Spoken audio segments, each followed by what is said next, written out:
Hello, this is the headlining news around the East African region. From South Sudan, members of the South Sudan former political detainees have dismissed media reports that they withdrew from the membership of the South Sudan Opposition Alliance. They said the false and baseless allegations as well as propaganda was being circulated by enemies of peace and unity of the opposition. Moving on to Tanzania, the Parliamentary Standing Committee on Lands, Natural Resources and Tourism said that a decision by the government to revoke tourist hunting permits has discouraged investment in the key sector. Reacting to budget proposals from the Ministry of Natural Resources and Tourism, members of the committee told the National Assembly in the capital Dodoma that the move also violates wildlife laws and is a setback to growth of the industry. News in Rwanda. President Paul Kagame has backed the proposal by World Health Organization to prioritize universal health care in their short-term plan. Kagame called on countries to recognize universal health coverage as an opportunity and not a burden as some may perceive it. The president was speaking on Monday at a high-level segment on universal health coverage during the 71st World Health Assembly in Geneva, Switzerland.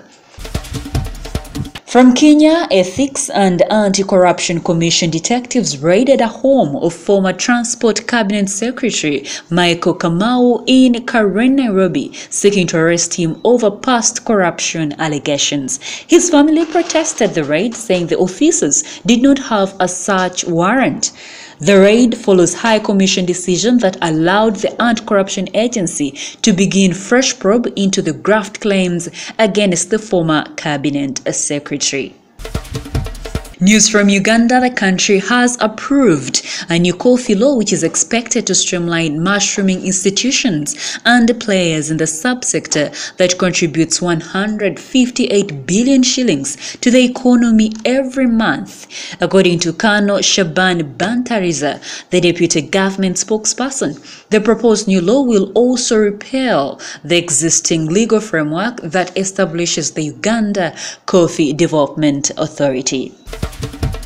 Finally, from Burundi, voters in Burundi approved a referendum on term limits that could allow President Pierre Nkurunziza to stay in power until 2034.